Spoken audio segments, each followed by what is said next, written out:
võib tulla ringi, mõlematel meestel mustad püksid. Kohtunik peab siin aru saama. Olavi siis pisut võib-olla pikem kohtunike lauas vasakul, Rasmus Sainz paremale. Olavi Laisaru puha kreekaromaad ja Rasmus Sainz judo igapäevase eriala. Ja ei ole ka judomeestel jalgade haardel võõrad. Ja siin näha, et päris tugevates asendis rinnakuti ja püsti asendis mehed on.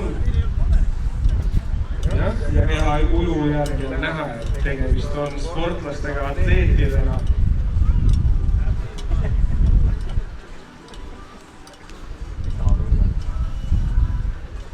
Ja samamoodi selline kompamine proovib Olavi tasakaalust välja viia Rasmust, aga jälle judomeeste püsti asendid on väga tugevad ja jäigad, et naljalt teda vastast oponenti tasakaalust välja ei vii, et tuleb olla natukene kavalam, natuke tugevam.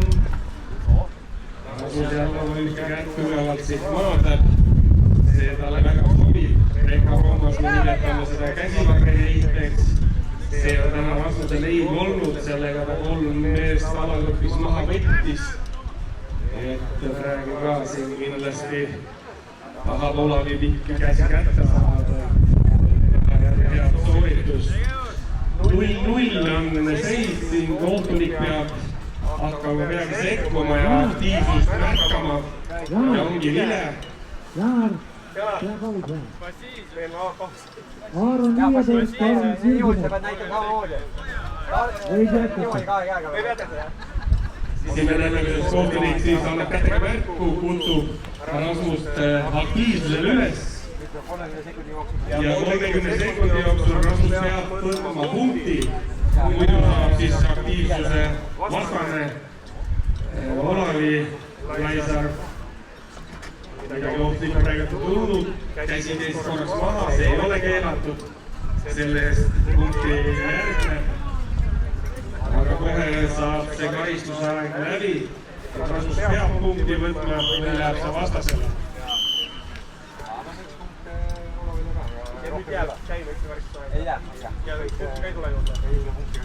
Ja siit Olavi võtab punkti. Viis Rasmuse tasakaalust välja, kõhul maha, pääses selja taha ja teenib sellega ühe punkti. Sellega karistusaeg lõpeb, seisult 1-0, jätkub maadlus.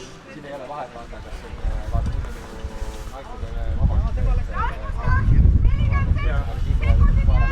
tegelikult selleks vastase kasutusele.